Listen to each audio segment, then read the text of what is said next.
The other day, I was standing outside for recess duty, and one of my coworkers asked me, how do I start a teacher business? You see, the day before, I had shared how I started off my business by selling TPT products during COVID. And then I went on to start creating courses online for new and first year teachers. And then I started coaching one-on-one clients around the world that were teachers around the world. And she started asking me, how do I do that? How do I start my teacher business? Now, this was such a great question that I really wanted to share my answer here on the community. So I wanted to create a 4-part series about creating your teacher business. So this will be part 1 to creating your very first teacher business. And in this week's content, we are going to be talking about how to start your teacher business. So with that being said, let's dive in.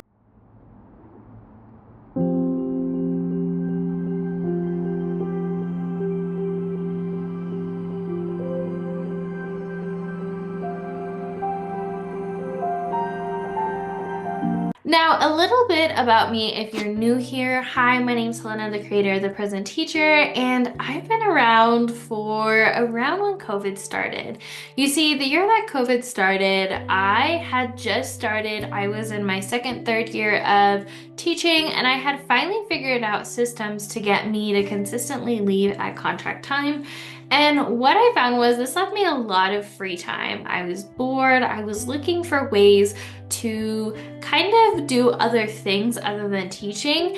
And it was around this time that COVID happened, and I started to see this gap between teachers and the digital resources they had online to help them teach. So I got this brilliant idea to start my very own teacher business. Now, I came up with the present teacher idea because my idea is I want to help new and first year teachers be in the moment with their students and to take stuff off their plate so they can be in the moment and not have to worry about that never-ending to-do list. And so the present teacher was born in 2020. And so from there, I started sharing resources, TPT resources online.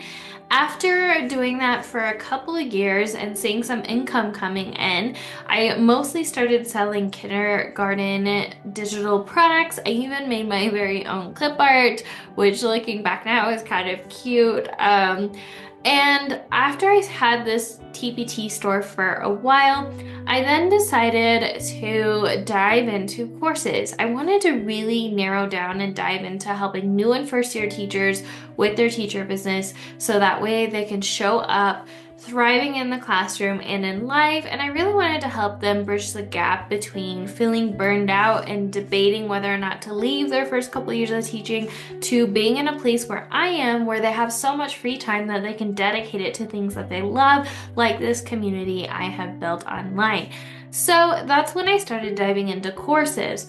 I started selling the Present Teacher Circle, Classroom Kickstart, Land Your Dream Job. Even went as far as started coaching one-on-one clients.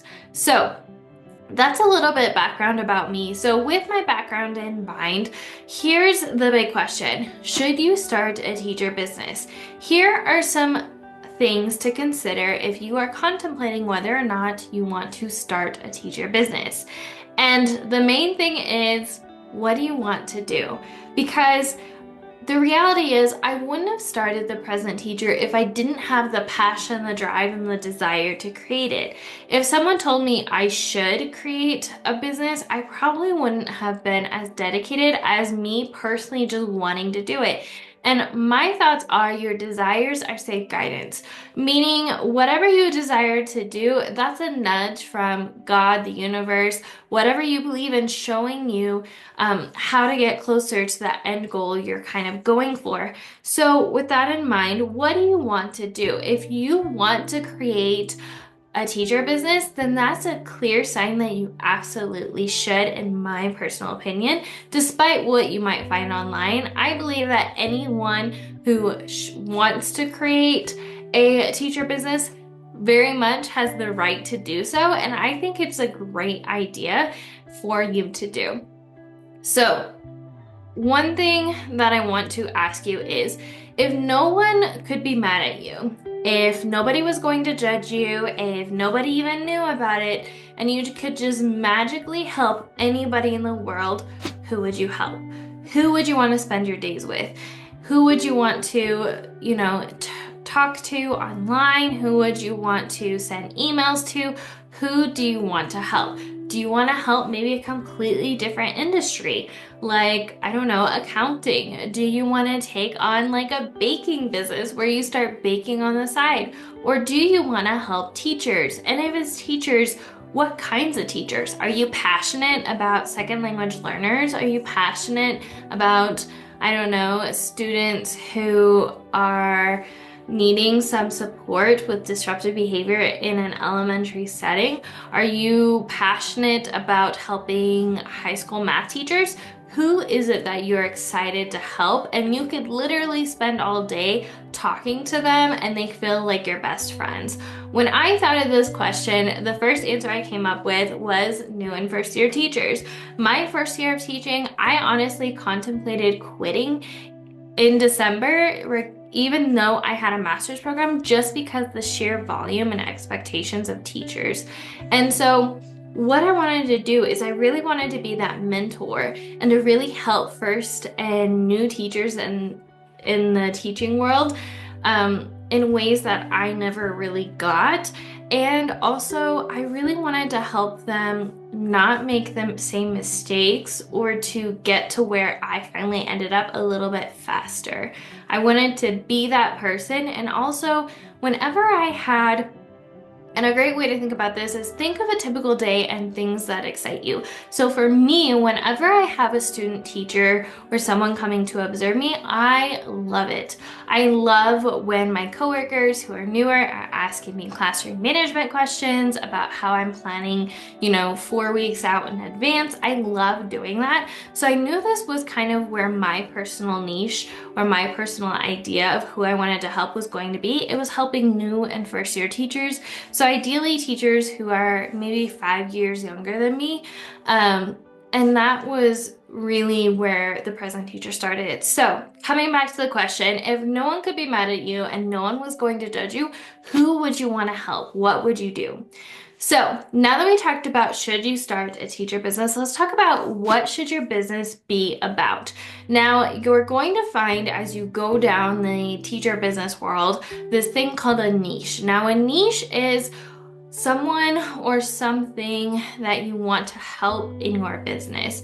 So for example, new and first year teachers is my niche. In the business world, if I wanted to help new business accountants start their own business, that would be it. If I wanted to help first-time moms with healthy living, that would be my niche. So ideally, you're thinking of who do you want to help? And the big mindset shift from kind of the mainstream way of thinking of a niche, so often I hear people talk about their content pillars, but the more that you lean into what your content pillars are, the three main things you're going to talk about. So when I started, I had business coaches or teacher business coaches who told me, you need a niche and you can only talk about this one thing for the rest of your life and you can only talk about these three content pillars and name them and list them.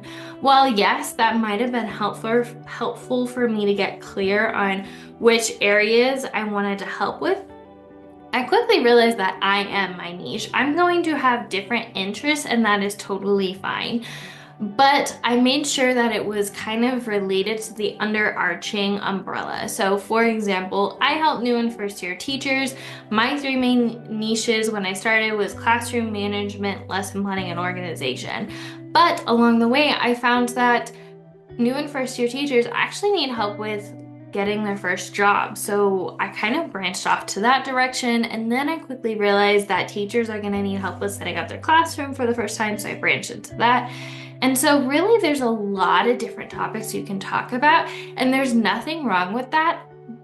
The idea is you kind of want to stick with that. Now, I don't typically, for example, on my blog or on my email, if I sent my present teachers community I don't know, a blog or an email about what I ate that week and my whole meal plan, they might be interested because it's helping build a personal relationship, but they're going to quickly wonder why I'm sending them this when they're specifically following me to learn how to thrive as a new and first year teacher. So, with all that being said, it's a good idea to get clear on who you want to help, and that's the big one. Who do you want to help, and what different areas do you want to help them with? So another great example, there might be some things in your niche or in, who you want to help that you don't actually want to talk about. So for example, right now in this part of my journey,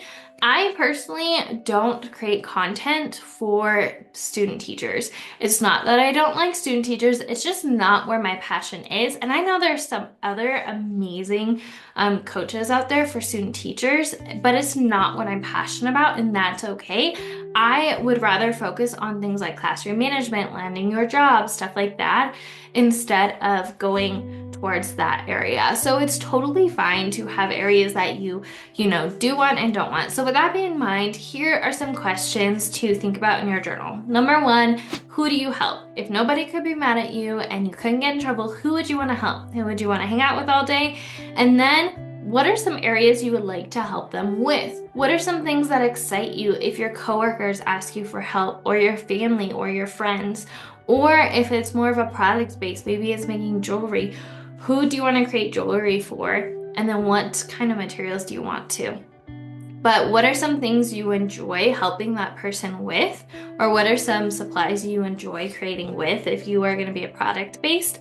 And then the third thing is, what are some areas that you don't necessarily want to help with them right now? And it's perfectly fine to expand later. Like I said, right now in my journey, I don't particularly have a passion for helping student teachers. That's not to say I won't in the future, but you can branch out as you go. So with that being said, I want to give you a quick story on some limiting beliefs that might come up for you as we're talking about who you can help, what areas do you want to help them with, and which areas do you not want to help them with. So the first thing is, make sure to listen to your desires before you take in any content or any advice from anybody online, myself included. What I mean is, if that advice feels icky to you and it makes you just kind of go within yourself and it doesn't make you excited, then I highly recommend you don't follow it, and here's why. So this is a true story. When I started my business in early 2020 around COVID, I wanted to do what I was doing now. I wanted to help new teachers with, getting their first job, setting up their classrooms, organizing their classrooms, classroom management, leaving consistently at contract time. But at the time, one of the very close teacher business coaches I was following at the time, and I'm not gonna say their name, but they told me to not waste my time with this niche because new teachers and first year teachers cannot afford me, and they're gonna have a hard time buying resources from me and taking in my content. Now, I listened to this advice for a good solid year, and what I found was it wasn't working for me. I felt like I was pinned down to these 3 content pillars that I was kind of passionate about, but not really. And what it did is I just didn't grow quite as fast, whereas about a year later, where I put my hands on and said, forget it, I'm gonna do what I'm passionate about, and that's helping new and first year teachers with these things. I don't care what this teacher business coach says. What happened was I grew 10 times faster than I did the year before. And I honestly believe and know it to be true that this was because I was doing something I was passionate about and I was listening to myself. So before you take in any advice, please make sure to check in with yourself. And if it doesn't excite you, don't take that advice at all, especially from me too. Full permission to tune me out if what I'm saying doesn't resonate with you and it doesn't feel aligned. So make sure to do what feels best to you. I don't care if you ask in a Facebook group if they think that creating a teacher business on, I don't know, helping, second language teachers is going to be a bad idea, and you get comments about how everyone thinks that's a bad idea and you don't do it, I know amazing teacher business owners online who are specifically talking and helping second language teachers like La Maestra Loca. Annabelle is amazing. I absolutely adore her, and she has a huge and very strong community online of second language teachers. And so I highly recommend that you don't ask other people for their opinions unless you truly value their opinion, because at the end of the day, it depends solely on what you want to do and what you're passionate about. This is a limiting belief, meaning it doesn't have to be true. You can create a teacher business on whatever you want to create it on. You can create it helping, history teachers in middle school. You can create it helping first year teachers like I have. You can create a business, creating cookies to help spread mental awareness and to raise money for, fundraisers and things that you're passionate about. There are a million businesses out there in the world, and there are a ton of examples around us. So instead of going in thinking, I can't create a business on this because no one else is doing it or everyone else is doing it, your voice matters, and it's important that we hear your particular take on it. And just because people are only going to follow not gonna follow just you, they're gonna follow a bunch of different people. A great example is my channel in particular. Here at The Present Teacher, I help new and first year teachers. Now, am I the only person talking to new and first year teachers? Of course not. There are some other amazing coaches out there for new and first year teachers, but I don't expect teachers to only follow me. They're most likely following all of us, which is a good thing because we all have different strengths. It's the same as in teaching. As teachers, we have different strengths than our coworkers, and students are going to get different skills and different values from each of us. So there's nothing wrong with adding another voice into the conversation, because that's what you're doing. You're adding to the conversation, and the more voices, the better. The more people talking about it, the better. Because if you could help, it's just so worth it. And I feel so sad when I see teachers say that they're so passionate about helping this particular type of people, and then they get told not to do it because it's too niche or there's too many people and blah, blah, blah, blah, blah. I fully believe that your desires are going to guide you where you need to go. So go with your gut. Go after what you want. And if nobody could be mad at you, if you had full permission to go whatever you wanted, jot down, think about who would you want to help, and follow what feels best. The next common misconception or limiting belief I hear a lot is that it's going to take a lot of time. Now, here's my unpopular opinion on this. Your business can literally take you as much time as you want it to.